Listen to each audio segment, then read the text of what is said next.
사도행전 2장 42절에서 47절 말씀입니다.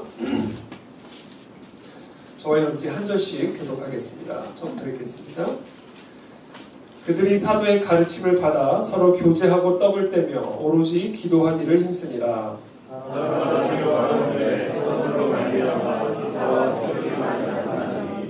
믿는 사람이 다 함께 있어 모든 물건을 서로 통용하고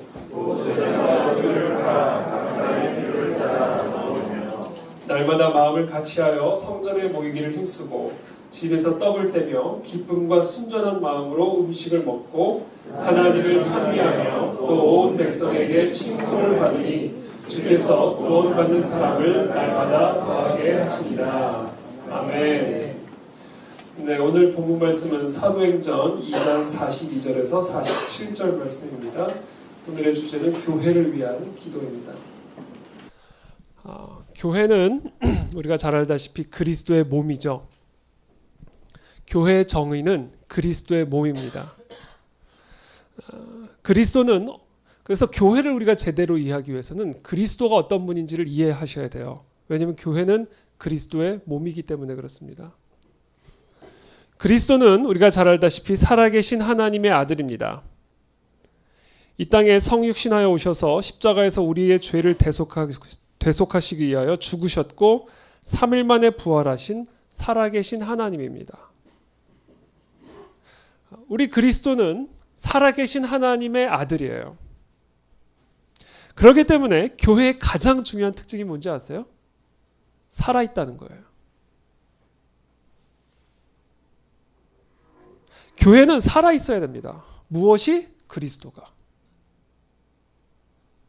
왜냐하면 교회는 그리스도의 몸이기 때문에 그래요. 그렇기 때문에 우리의 그리스도는 지금 우리 교회 안에서 살아 역사하셔야 됩니다. 그게 교회예요.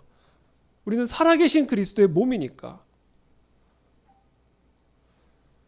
자, 그리스도는 살아계신데 그리스도의 몸이 죽어 있다면 말이 안 되죠. 그건 교회가 아닌 거예요. 그 안에 진리교회가 또 이 땅에 존재하는 모든 교회가 진정으로 그리스도의 몸이라면 그 안에 그리스도께서 정말 살아계셔서 역사하셔야 됩니다. 이게 교회예요.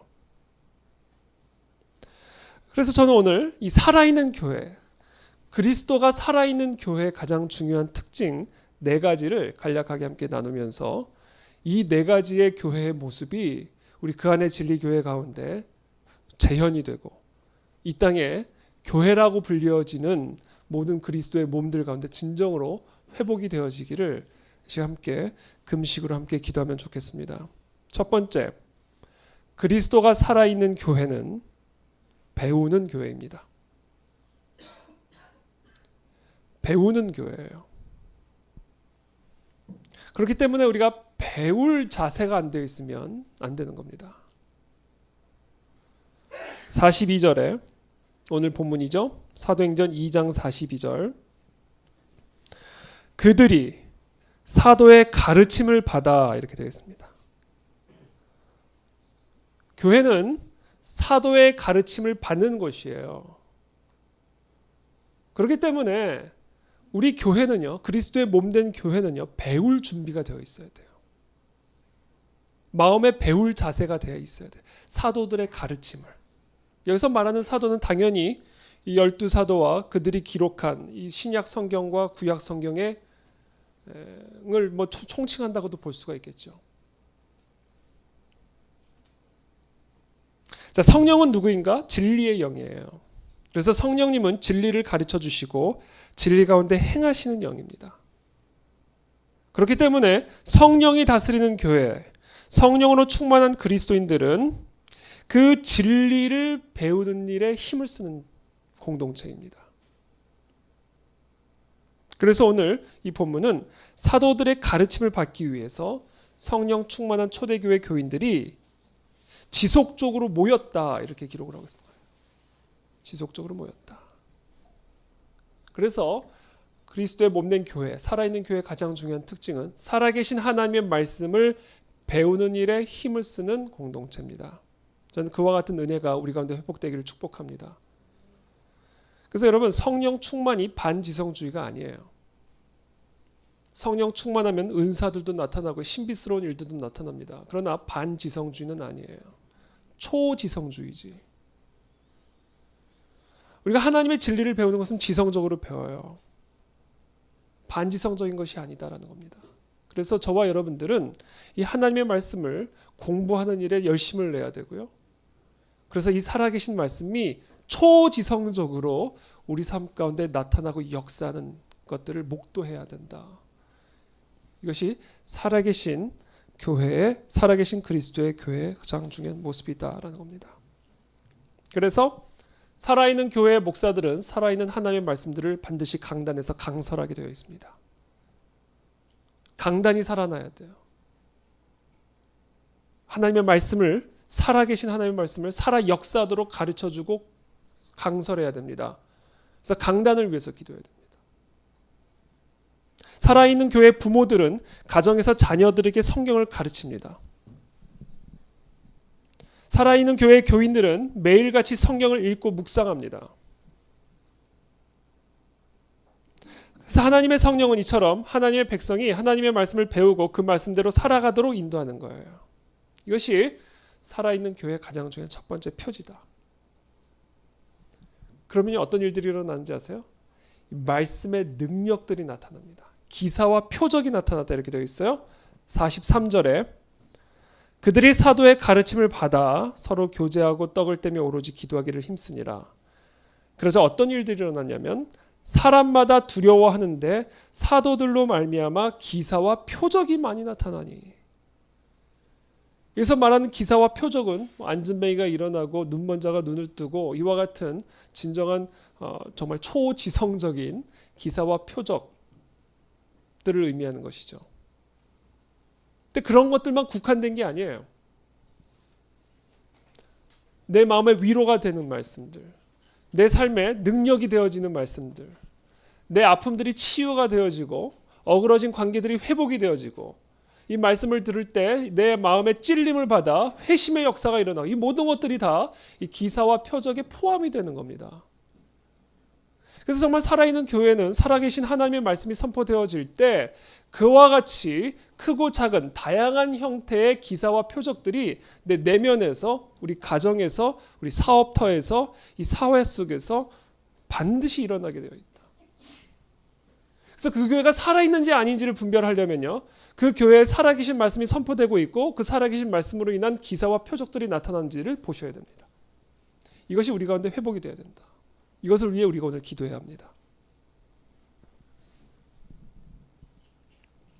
두 번째, 살아있는 그리스도의 교회의 두 번째 가장 중요한 특징은 교제하는 교회입니다. 교제하는 교회. 42절 보면 그들이 사도의 가르침을 받아 그리고 나서는 서로 교제하고 떡을 떼었다 이렇게 되어 있습니다. 그렇죠? 교제하는 교회예요. 이 교제라는 단어가 헬라어로 우리가 잘 아는 코이노니아라는 단어죠.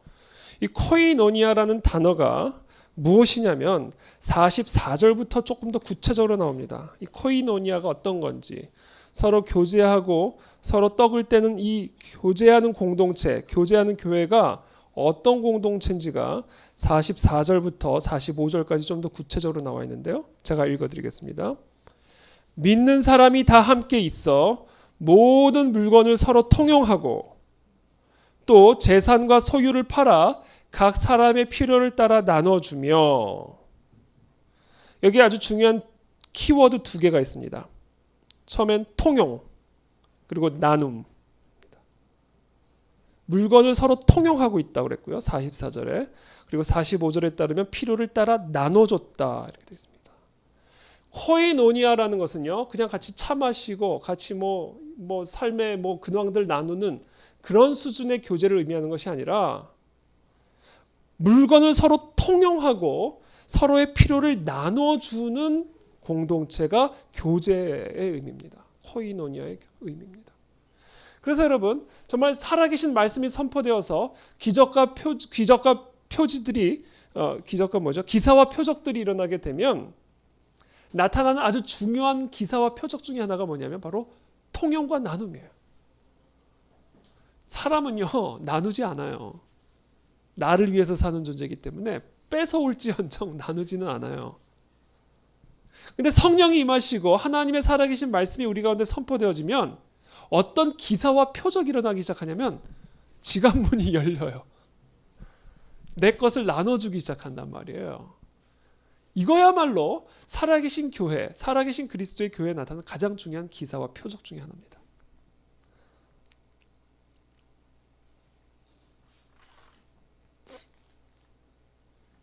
여기서 모든 물건을 서로 통용하고 또 재산과 소유를 팔아서 필요를 따라 나눠줬다는 이야기가 사유재산을 금지하는 게 아니에요. 그런 의미는 아닙니다. 지금 당장 여러분들의 차를 팔고 여러분들의 집을 팔아서 우리 공동체 안에 있는 필요를 따라 나눠줘야 된다는 이런 급진적인 의미가 아니에요. 성경은요, 나의 재산을 존중합니다. 사유재산을 존중해요. 사유재산을 금지하는 건 막스주의의 교리지 기독교의 교리가 아니에요. 그건 오해예요. 착각이에요. 예컨대 10계명의 하나가 도둑질하지 말랍니다. 도둑질하면 왜 안 돼요? 사유재산이 있기 때문에 그런 거예요. 그러니까 하나님은 사유재산을 금지하는 분이 아니에요. 내가 벌어서 내 노동의 대가를 취득하는 것은 하나님이 보호해 주시는 겁니다. 사유재산을 보호해야 열심히 일을 하죠. 열심히 일했는데 다 가져가 버리면 누가 열심히 일을 합니까? 그래서 공산주의가 성공할 수가 없는 거예요. 특별히 2장 46절에 보면요. 날마다 마음을 같이하여 성전에 모이기를 힘쓰고 집에서 떡을 떼며, 집에서 떡을 뗐다고 그랬어요. 내 집이 있는 거예요. 내 집. 사도행전 5장에 보면 아나니아와 삽비라 이야기가 나오죠. 이 아나니아와 삽비라가 하나님 앞에 심판을 받은 이유는 그들이 사유재산을 온전히 나누지 않았기 때문이 아닙니다. 일부만 바쳐놓고 다 바쳤다고 기만했기 때문에 심판을 받은 거예요. 아니, 난 요것만 드립니다 하면 되는 건데 요것만 드려놓고 다 드렸다고 그러는 거예요. 그래서 심판을 받은 겁니다.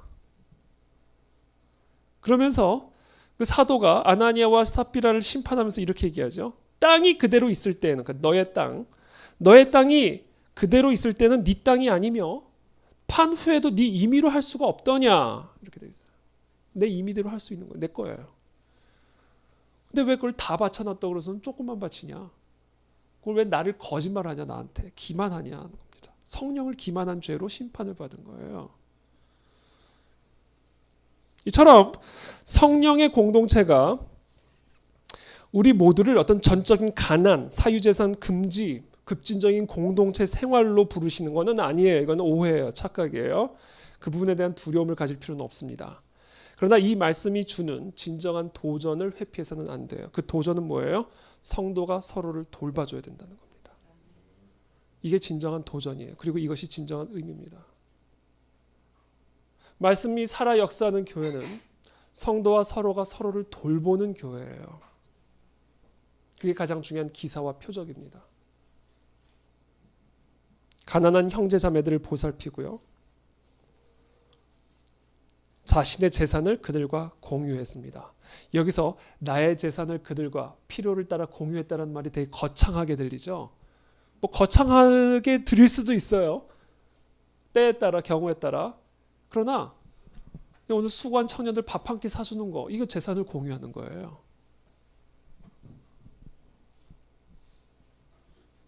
그냥 우리 공동체의 격려와 사랑을 위해 내 지갑의 문을 조금이라도 열어주는 거예요. 그래서 사랑을 표현해주고 그들의 수고와 그들의 헌신을 축복해주는 이런 자발적인 나눔. 이것이 진정한 의미에서의 코이노니아다라는 겁니다. 그래서 여러분, 우리 성도들끼리 서로 밥을 사주는 일들이 많아지게 되기를 축복합니다. 네, 그게 아주 좋은 성령이 충만한 교회의 가장 중요한 본질적인 모습이에요. 여러분들의 집의 문들을 자꾸 열어주세요. 그래서 자꾸 초대해 주셔서 우리가 대단한 만찬을 즐기자는 것이 아니라 라면이라도 좋아요. 거기다 계란만 풀어주시면 됩니다. 그냥 그렇게 소소하게라도 같이 떡을 떼고 집을 문을 열고 이런 것들이 말씀이 살아 역사하는 교회의 모습이에요. 특별히 우리 청년들 사실 수고가 많죠. 우리 이정록 전도사님, 우리 또 수영이는 또 우리 주보 만들어주죠. 우리 또 선주자매는 또 그 카메라 녹화해가지고 업로드 해주죠. 우리 창훈 형제 녹음 다 해주죠. 사실 영내 큰일 날 뻔했다. 감사합니다. 감사합니다. 우리 영내 형제 와서 세팅 다 해주고 여기 북쳐주죠. 그래서 여러분, 저는 자주 밥 안 사주셔도 되는데 우리 청년들은 좀 많이 여러분들이 신경을 써주세요. 정말 이거 뭐 정말 무슨 사례를 받고 하는 일도 아니고 그냥 교회를 섬기고 교회를 사랑해서 헌신하는 일들입니다. 그래서 여러분들이 우리 청년들 특별히 격려 많이 해주시고 축복해 주시고 사탕이라도 이렇게 좀 전해주시고 이런 것들이 재산을 팔아 공유한다는 것의 의미예요. 이것이 살아계신 하나님의 교회의 가장 중요한 특징입니다. 세 번째,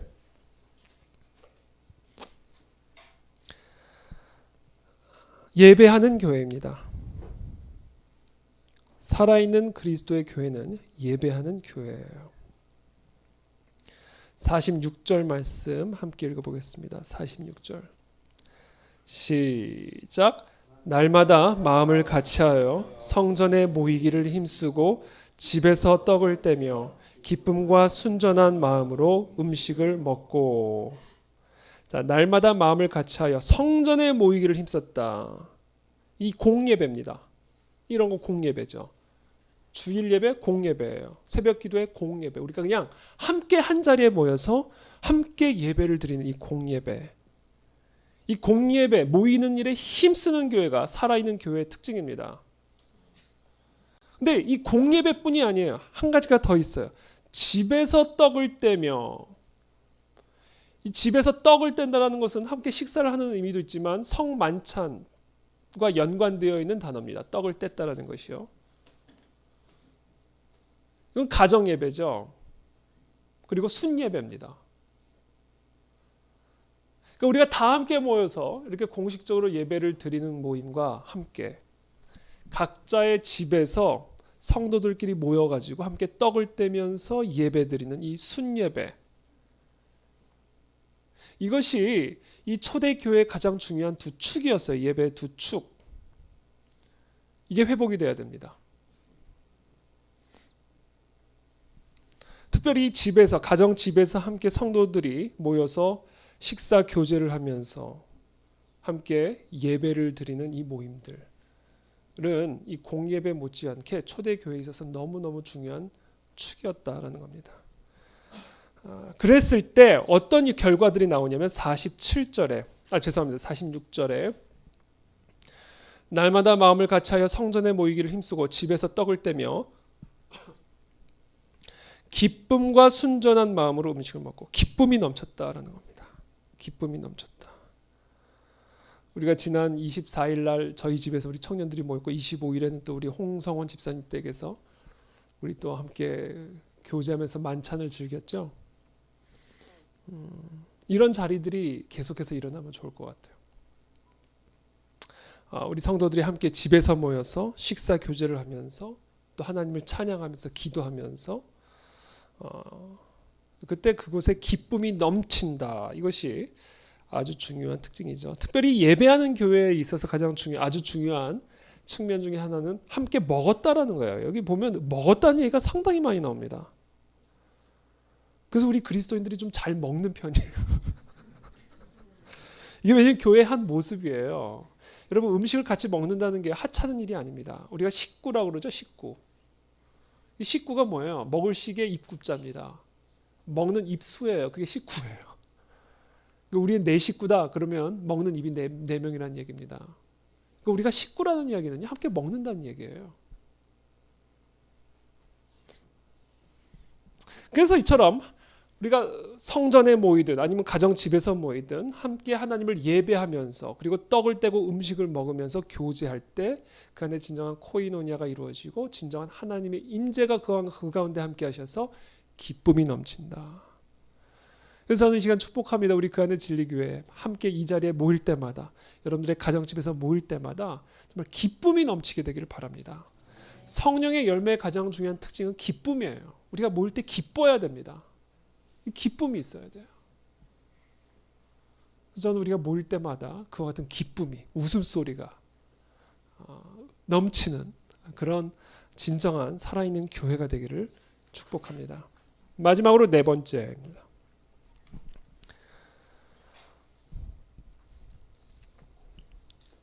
마지막으로 네 번째는 살아있는 교회는 전도하는 교회예요. 우리가 42절부터 지금까지 세 번째까지 얘기한 살아있는 교회의 특징은 배움, 교제, 그리고 예배입니다. 이 세 가지는요, 다 이 교회의 내적인 생활들이에요. 우리끼리의 삶입니다. 이 교회 안에 우리끼리 서로 배우고요, 우리끼리 교제를 하고 우리끼리 예배를 하는 겁니다. 그래서 우리끼리만 있으면요, 교회가 침체하게 되어 있어요. 교회가 살아있으면 반드시 교회 밖으로 뛰쳐나가게 되어 있어요. 이게 생명력이에요. 내가 받은 이 말씀, 살아계신 하나님의 이 체험을 가지고 반드시 밖으로 뛰쳐나가게 되어 있습니다. 하나님의 진리를 인정하지 않는 저 세상 속에 가서 그 진리를 수호하고 변호하고 앞장서서 하나님의 입장에 서서 싸우는 그런 하나님의 사람들의 모습이 나타날 수밖에 없어요. 고통 가운데, 어려움 가운데 있는 자들을 이곳으로 데리고 오는 이런 전도하는 모습. 그래서 47절에 보면 이렇게 되어 있습니다. 우리 마지막 구절인데요, 함께 읽어보겠습니다. 시작. 하나님을 찬미하며 또 온 백성에게 칭송을 받으니 주께서 구원받는 사람을 날마다 더하게 하시니라.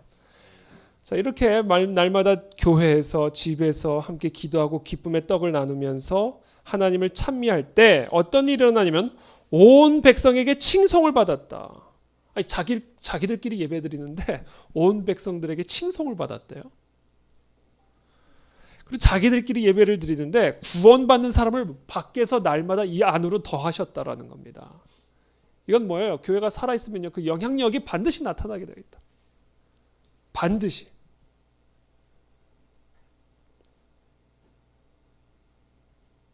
그래서 배움과 교제와 예배가 정말 살아 역사하는 교회는 그 영향력이 반드시 이 교회의 경계선을 넘어 이 세상 속으로 들어가게 되어 있습니다. 그와 같은 열매들이 우리 교회 안에 있게 되기를 축복합니다. 그래서 고인물이 아니라 흘러나가는 교회, 우리만을 위한 교회가 아니라 우리와 세상을 위한 교회, 치유와 구원을 받은 우리가 세상을 구원하는, 그래서 교회 밖으로 나아가는 그와 같은 교회가 살아있는 교회의 가장 중요한 특징이다라는 겁니다. 특별히 여기 재미있는 표현이 있어요. 구원받는 사람을 날마다 더하게 하셨다, 이렇게 되어 있습니다. 이 말씀에 대해서 존 스타트 박사님은 이런 식으로 해석을 하셨어요. 구원을 받고 교회 소속이 안 될 수가 없고요, 교회에 안 다니면서 구원을 받을 수 없다.